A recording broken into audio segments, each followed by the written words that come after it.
आज मेरा पति मुझे छोड़कर विदेश जा रहा था और मेरा रो रो कर बुरा हाल था।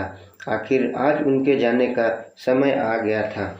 मैं दरवाजे पर खड़ी थी जब वह मुझे अकेला छोड़कर चले गए। जाते हुए उन्होंने मुझे एक बार पलट कर देखा था। उनके जाने के बाद मेरी सास ने मुझे बालों से पकड़कर घसीटा और कमरे में ले गई और कहने लगी, पागल हो गई हो जो अपने पति के जाने पर ऐसे फूट फूट कर रो रही हो। पूरे घर में अपशगुन फैल रही है। चुप करके यहीं बैठो, वरना पता नहीं मेरे बेटे का सफ़र कैसे गुजरेगी। मेरी सास ने मुझे डांट दिया। इस समय मैं वहीं पर चुप होकर बैठ गई। शाम को जब मैं उठी तो मेरा दिल बहुत बेचैन था। मेरी सास मुझे घूर घूर कर देख रही थी। सर से पैर तक वह मुझे ऐसे देख रही थी जैसे मुझे किसी खास काम के लिए देख रही हो। फिर मुझे अपने पास बुलाकर बोली, यह लाल दुपट्टा क्यों ओढ़ रही हो? यह तो सुहागन की निशानी है। तेरा पति तो विदेश चला गया है। अब तो यह दुपट्टा उतार कर काले रंग की चादर ओढ़ ले, अच्छा नहीं लगता। तेरा पति विदेश में है तो तू किसके लिए ऐसे सज संवर कर बैठी है? सास की बातें सुनकर तो मैं हैरान हो गई, क्योंकि मेरा पति तो काम से विदेश गया था। भगवान न करे मैं विधवा तो नहीं हुई थी। लेकिन सास की जिद के आगे मुझे उनकी बात माननी पड़ी। इस समय मैं अपने कमरे में गई और अलमारी से काले रंग की चादर निकालकर ओढ़ ली। वैसे मुझे तो यह रंग पसंद नहीं था, सिर्फ सोनू को जिद पर कभी कभी पहन लेती थी। मगर आज अपनी सास के कहने पर मुझे यह रंग हमेशा के लिए पहनना पड़ रहा था। वह चादर उड़कर मैं बहुत ज़्यादा उदास हो गई थी। मैं अपने कमरे में ही लेट गई। जब मेरी सास ने मुझे आवाज़ लगाई तो मैं अपने गम में भूल गई थी कि पूरे घर की जिम्मेदारी मेरे ऊपर ही है। सारा काम मुझे ही करना पड़ता है। अगले दिन की रात तक मैं बहुत थक चुकी थी। अपने दिल में सोच लिया था कि अब मैं यहाँ नहीं रहूँगी। जब मेरा पति ही यहाँ नहीं है तो मेरा ससुराल में क्या काम। खैर, मैं रात भर इस बारे में सोचती रही और जब सुबह उठी तो मैं अपना सर पकड़ लिया। मेरी सास पूछने लगी कि तुम्हें क्या हुआ है? मैंने कहा कि मेरे सर में दर्द है और बुखार भी है और मेरा दिल बहुत घबरा रहा है। मैं अपने मायके जाना चाहती हूँ, क्योंकि वैसे भी यही एक बहाना था जिसकी वजह से मुझे अपनी सास से छुटकारा मिल जाता और अपने मायके चली जाती। लेकिन मेरी सास को तो जैसे किसी की फिक्र नहीं थी। कहने लगी कि मामूली सा तो बुखार है, शाम तक उतर जाएगा। अगर नहीं उतरा तो मैं तुम्हें किसी डॉक्टर के पास ले जाऊंगी। मेरी सास ने मुझे तसल्ली दी, मगर मैंने उनसे कहा कि मुझे मायके जाना है। मैं अपनी माँ से मिलना चाहती हूँ। उनसे मिलकर मेरे दिल का बोझ भी हल्का हो जाएगा। वह हंसकर बोली कि तेरे दिल पर कौन सा बोझ है? और कहने लगी, हम भी तो 1 साल से अपने पति से दूर रहते थे। ऐसा लग रहा था जैसे वह मुझे अपने साथ किए गए सलूक का बदला ले रही थी। मैं परेशान खड़ी थी। उन्होंने मेरा कंधा थपथपाया और मुझसे कहने लगी कि यह पलंग पर आकर बैठ जाओ, और कहा, यहाँ से उठना नहीं जब तक मैं वापस ना आ जाऊँ। मैं वहीं पर बैठी रही। मेरी सास कमरे में से एक लाल रंग की बोतल लेकर आई और मुझसे कहने लगी कि पैर ऊपर करके ठीक से बैठ जाओ। पता नहीं अभी मेरे साथ क्या करने वाली थी। मैंने दिल ही दिल में सोच रही थी। मेरी सास ने उस लाल रंग की बोतल पर थोड़ा सा तेल अपने हाथ पर निकाला और वह मेरे सर पे लगाने लगी। वह तेल बहुत अजीब था और मुझे उससे जलन हो रही थी। ऐसा लग रहा था जैसे मेरे सर में बालों की जगह किसी ने तेजाब डाल दिया हो। मेरी सास ने मेरा सर दबाना शुरू कर दिया और साथ ही सर की मालिश भी करने लगी। तब मुझे आराम में हो जाएगा। ऐसा तेल है जिसे 8-10 दिन लगाने से ही तबीयत ठीक हो जाती है। यह तेल हमारे घर में पहले इस्तेमाल होता था, बल्कि मेरी सास भी मुझे यही तेल लगाया करती थी। अब मैं वहीं पर बैठी रही। मैं सर दर्द का बहाना तो कर लिया था, लेकिन मैं पूरी तरह से फंस गई थी। इस कड़वे तेल की मालिश करवाना मुझे बहुत बुरा लग रहा था। आधे घंटे बाद मेरी सास ने मल मल कर मेरा सर छोड़ा। तभी किसी ने दरवाज़ा खटखटाया। मैंने दरवाज़ा खोला तो सामने एक औरत खड़ी थी। यह मेरी सास से रोज़ाना मिलने आया करती थी। उसे देखते ही मेरी सास बहुत खुश हो गई और बोली, आ जाओ शालू, मैं तेरा ही इंतज़ार कर रही थी। देख मेरी बहू के सर में इतना सर दर्द था, मैंने उससे मालिश की तो यह सही हो गई। मेरी सास उनको बहुत खुशी से यह सब बता रही थी। खैर मैं अपने कमरे में चली गई और थोड़ी देर बाद उनके लिए चाय बना कर लेके आई। मेरा दिल बहुत भारी हो रहा था। चाय पीने से भी जैसे उल्टी आ रही थी। इस समय अपने कमरे में जाकर लेट गई और जल्द ही मुझे नींद आ गई। रात के 8 बजे मेरी आँख खुली तो देखा मेरी सास ने खाना बनाकर तैयार कर लिया है। मुझे प्यार से बुलाया और कहने लगी कि आ जाओ बहू, आकर खाना खा लो। मैंने खाना खाया लेकिन मेरे मुंह का टेस्ट बदल चुका था। इस तेल ने तो मेरी तबीयत और भी ज़्यादा ख़राब कर दी थी। मैंने खाना खा लिया। हैरत मुझे तब हुई जब मेरी सास ने मुझसे कहा कि तू जाकर अपने कमरे में सो जा। ऐसा रोज़ नहीं होता था, बल्कि खाना खाने के बाद तो वह मुझे अपने पैर दबाने को कहती थी और कभी मुझे बर्तन धोने को कहती थी। लेकिन आज मेरी सास मुझ पर कुछ ज़्यादा ही मेहरबान हो रही थी, जो कि मुझे समझ में नहीं आ रहा था। खैर मैं अपने कमरे में आकर सो गई और मुझे इतनी गहरी नींद आई जैसे मुझे किसी ने नशा दे दिया हो। सुबह तक मैं सोती रही, मुझे कुछ होश नहीं रहा। सुबह उठी तो मेरा सर बहुत भारी हो रहा था, यहाँ तक कि मुझे चला भी नहीं जा रहा था। मैं अपनी सास से कहा, माँ जी, आपने तो मेरी तबीयत ठीक करने के लिए मुझे तेल लगाया था, लेकिन मेरी तबीयत और ज़्यादा ख़राब लग रही है। मुझे चला भी नहीं जा रहा है, दिल बेचैन हो रहा है। तो मेरी सास ने हंसकर कहा, अरे बेटी, 8-10 दिन बाद ही तो यह तेल असर करेगा। अभी तो तेरी तबीयत ख़राब है और इस तेल से शुरू में ऐसा ही होता है। सास की बात सुनकर मैं कुछ सुकून सी हो गई, लेकिन मुझे कुछ अजीब सा लग रहा था। अगली रात जब मेरी तबीयत ऐसे ही ख़राब रही तो मैंने सोचा इस तेल की मालिश से छुटकारा पाने के लिए एक यही तरीका है कि मैं अपनी सास की तेल वाली बोतल ही कहीं छुपा दूं। मैंने ऐसा ही दोपहर को जब वह पड़ोस में गई तो उनके कमरे में जाकर वह तेल की बोतल उठा लाई और अलमारी के पीछे छुपा दी। सोचा अगर मेरी सास ज़्यादा बिगड़ी तो उन्हें बता दूंगी कि अब मुझे यह रोज की तकलीफ बर्दाश्त नहीं हो रही थी, इसलिए मैं तेल छुपाना ही बेहतर समझा। जब घर में वापस आई तो उन्होंने वह तेल की बोतल ढूंढना शुरू की और कहने लगी कि तेरे सर की मालिश करनी है। तेल की बोतल पता नहीं कहाँ चली गई। मैं भी उनके सामने ऐसी हो गई जैसे मुझे कुछ पता ही न हो। उसके बाद माँ जी ने इतना शोर मचाया कि सारा घर सर पे उठा लिया। मुझे उनकी यह बात बहुत अजीब लगी। उन्हें मेरे सर दर्द से इतनी क्या तकलीफ थी जो वह मेरे सर को रोजाना तेल लगाना चाहती थी, क्योंकि मेरी सास का बर्ताव मेरे साथ कुछ ज़्यादा अच्छा नहीं था। मैं सोच भी नहीं सकती थी कि वह मेरी इतनी फिक्र भी कर सकती है। पहले तो मैंने सोचा था कि अलमारी के पीछे से वह तेल की बोतल उन्हें दे दूं, लेकिन अब जब मैंने उनको इस तेल के लिए इतना परेशान देखा तो मैंने अपना इरादा बदल लिया, क्योंकि मुझे उन पर शक हो रहा था।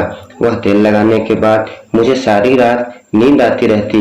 जब सुबह उठती तो मेरी तबीयत और ज़्यादा खराब होती और ऐसे इलाज की मुझे कोई ज़रूरत नहीं थी।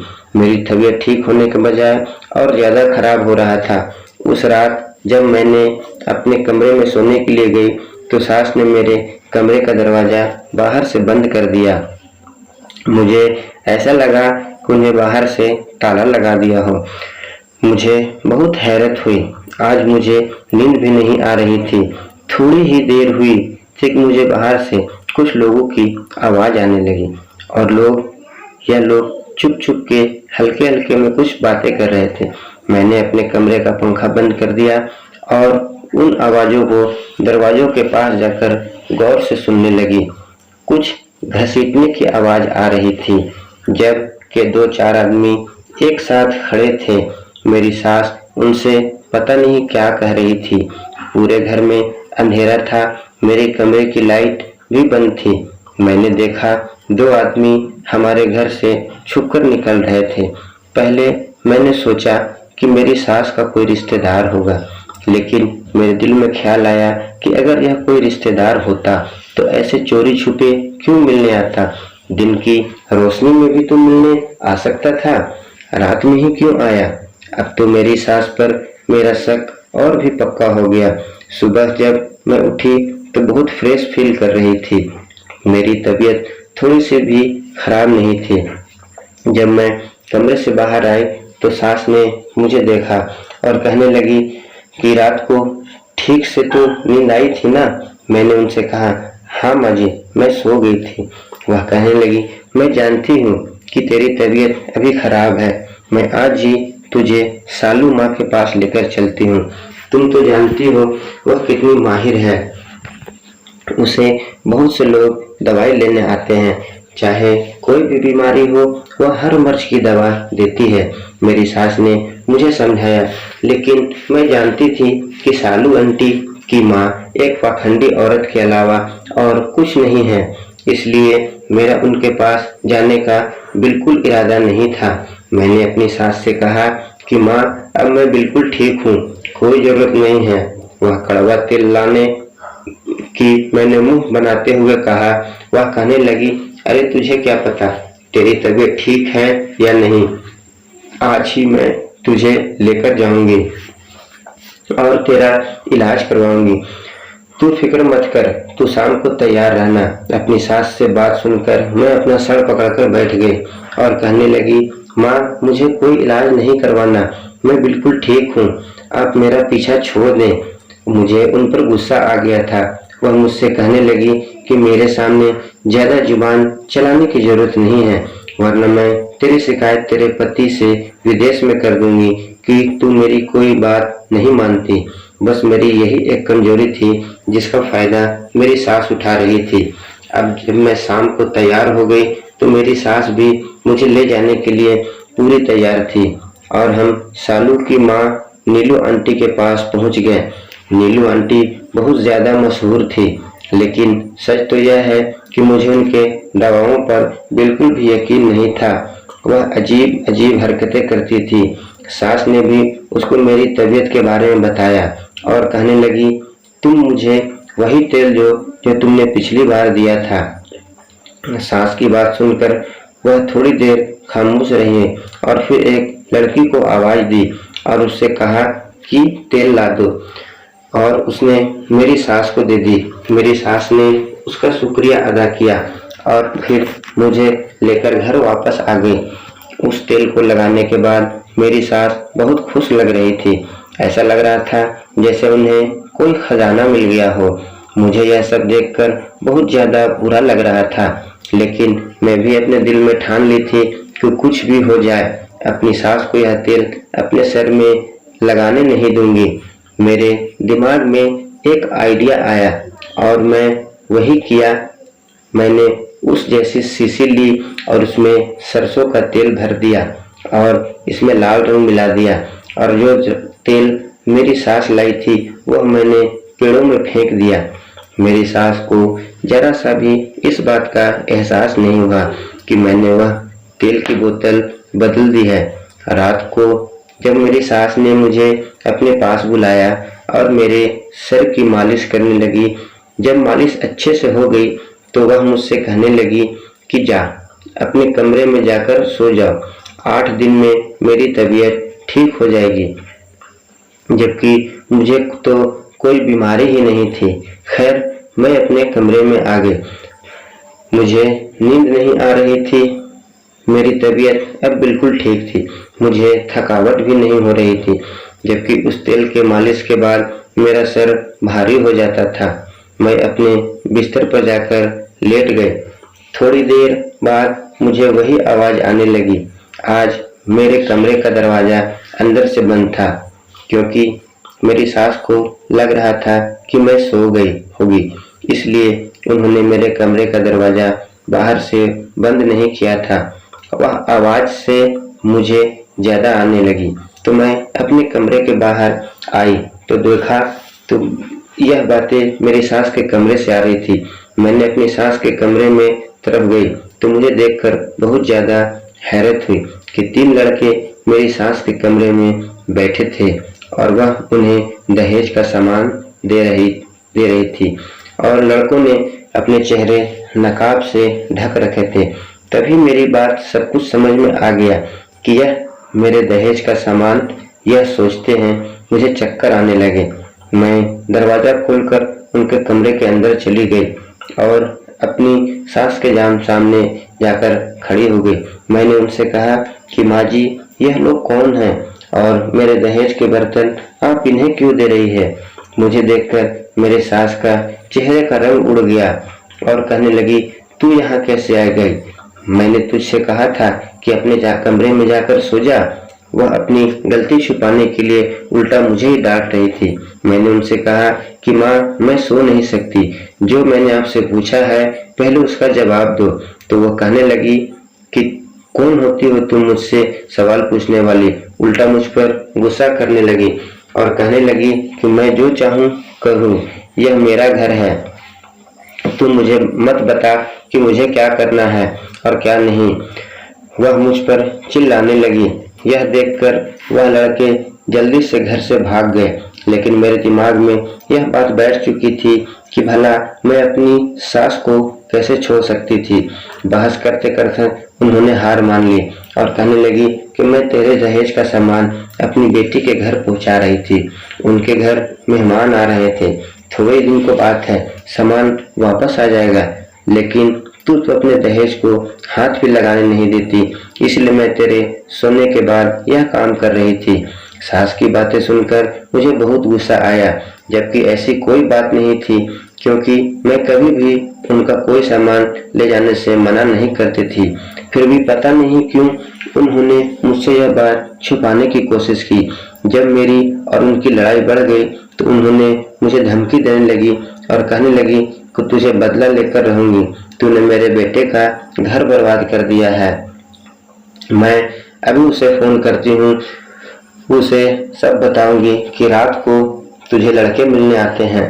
मैं उनकी बात समझ गई तो मुझे धमकी क्यों दे रही थी और मुझसे क्या चाहती थी। वह जानती थी कि मैं उनकी इस बात को आगे मजबूर हो जाती हूँ, लेकिन कब तक वो मुझे इसी बात को लेकर ब्लैकमेल करती रहती। आखिर कब तक मुझे वह मेरे पति के नाम की धमकी देकर मुझे अपनी हर बात मनवाती रहती। यह सोचकर मेरे दिल में दया आ गया, लेकिन मैं अब ऐसा होने नहीं दे सकती थी। उसे दिन में उनके सामने खड़ी थी रही। उन्होंने कहा कि आप फोन करें, जिसको आपका दिल करे आप उसे फोन करें। मैं अपने दहेज की कोई भी चीज यहाँ से लेकर जाने नहीं दूंगी।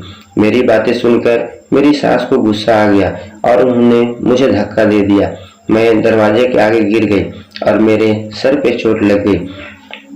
वह गुस्से से लाल पीली होकर बाहर चली गई और मैं अपना सर पकड़कर वहीं बैठ गई। अब न जाने क्या होने वाला था। उसका गुस्सा कोई तूफान लाने वाला था। फिर उन्होंने ऐसा ही किया। विदेश में मेरे पति को फोन किया। मैंने भी उनके पास वहीं खड़ी थी। वह मेरे बारे में ऐसी गलत बातें कर रही थी कि मैं सोच भी नहीं सकती थी। उनकी बातों में इतना जहर भरा था कि मेरे पति भी मजबूर हो गए। मैं अपने पति से बात करना चाहती थी और अपनी बात उनके सामने रखना चाहती थी, मगर मेरी सास ने मुझे फोन को हाथ तक लगाने नहीं दिया। मेरा दिल चाह रहा था कि मैं अपनी सास को जान से मार दूं, लेकिन मैं उनसे कुछ नहीं कर सकी। मेरे पति ने मुझसे कह दिया कि वह तुम्हें मेरी माँ के मामले में बोलने की क्या जरूरत है, तुम अपने काम से काम क्यों नहीं रखती, तुमसे कल सही से बात करूंगा। मेरा दिल कांप कर रह गया। मेरा पति बहुत गुस्से में थे। जाहिर है उनकी माँ ने मेरे बारे में जो जो बातें कही थी वह कोई इज्जतदार आदमी अपनी पत्नी के लिए बर्दाश्त नहीं कर सकता था, लेकिन मैं कुछ ऐसा सोच भी नहीं सकती थी। अगले दिन उन्होंने मुझे फोन पर बात की। मैं सोच रही थी कि वह मुझसे पूछेंगे कि आखिर बात क्या है, मगर उन्होंने रात भर सोने के बाद यही फैसला सुनाया कि उनके विदेश जाने के बाद मैं बिगड़ गई हूँ और उनके पीठ पीछे गुल खिला रही हूँ। इसके बाद मेरा दिल ही तोड़ दिया। मैं फूट फूट कर रोने लगी। मैं सोच भी नहीं सकती थी कि मेरे पति मेरे साथ ऐसा सलूक करेंगे। वह सिर्फ अपनी माँ की बातें सुनेंगे और मुझे कुछ पूछेंगे भी नहीं। उन्होंने एक बार भी मुझे अपनी सफाई देने का मौका नहीं दिया। मुझे डिवोर्स देती, मैं रोटी पीटती अपने मायके आ गई। इन सब में मेरा कोई कसूर नहीं था, लेकिन मेरी माँ बाप मुझे देखकर बहुत परेशान हुए। लेकिन मैंने अपने परेशानी की परवाह नहीं की, अपने माता पिता का साथ दिया। उन्होंने इस बार जहां मेरा रिश्ता तय किया, मैंने खामोशी से वहीं पर शादी कर ली। अपने माँ बाप का फैसला का मुझे यह सिला मिला कि मेरी शादी एक बहुत ही अच्छे इंसान से हो गई, जिसका काम करने के लिए विदेश में जाना नहीं पड़ता था।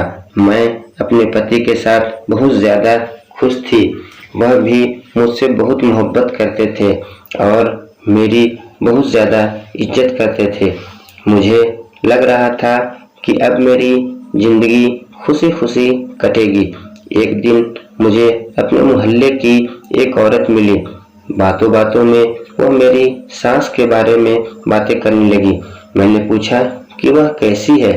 उनकी हालत पर वह अफसोस करने लगी और कहने लगी कि उनकी हालत तो बहुत ज़्यादा खराब है। मैंने कहा, क्यों, क्या हुआ? तो उसने मुझे बताया कि तुम्हारी सास को तुम पर जुल्म करने की आदत थी, लेकिन जब उसके बेटे ने दूसरी शादी की तब वह बहुत ज़्यादा खुश था, क्योंकि राधा एक बहुत ज़्यादा अमीर घर की लड़की थी और वह बहुत सारा दहेज लेकर आई थी। जब लड़की ने आते ही तुम्हारी सास को सीधा कर दिया। राधा अपनी सास की कोई भी बात नहीं मानती थी और अपने पति के सामने ऐसी ऐसी बातें करती थी कि वह बुढ़िया कुछ भी नहीं कर सकती थी। जाहिर है वह लड़की बहुत ज़्यादा खूबसूरत और अमीर थी, इसलिए उसका रौब तुम्हारे साथ पर बहुत ज़्यादा था। तुम्हारे साथ ऊपर हुए जुल्म की आदत थी। उसने अपनी दूसरी बहू के साथ वही करने की कोशिश की, लेकिन उसने एक रात अंधेरे में उसे रंगे हाथ पकड़ लिया, क्योंकि तुम्हारी सास चोरी करने की आदत थी। पता नहीं उसे यह आदत कहाँ से लग गई। हालांकि भगवान का दिया हुआ घर में सब कुछ था, लेकिन शायद उसको चोरी करने का शौक लग चुका था। अपनी बेटी को अपनी बहू की चीजें देना उसे अच्छा लगता था। अपने बड़े बेटी की बीवी के साथ भी उसने यही हाल किया था। अब तो इसकी इतनी बुरी हालत है कि उसकी बहू राधा का दिल करे तो वह उसे खाना देती है, वरना उसे खाना भी नहीं देता। वैसे ही उसके सजा मिलनी चाहिए थी। उसने तुम्हारे साथ बहुत बुरा किया। उसे अपनी पहली बहू के साथ भी ऐसा ही किया था। मैं अपनी सास के बारे में जानकर खुश तो नहीं हुई, क्योंकि किसी को भी तकलीफ में देखकर खुश होना अच्छी बात नहीं है। सच तो यह है कि इंसान को अपने किए की सजा इसी दुनिया में मिलकर रहती है। भगवान सबके लिए सजा जरूर देता है। दोस्तों, अगर ये मेरी कहानी अच्छी लगे तो प्लीज़ चैनल को लाइक, सब्सक्राइब और शेयर जरूर करें। Thanks for watching.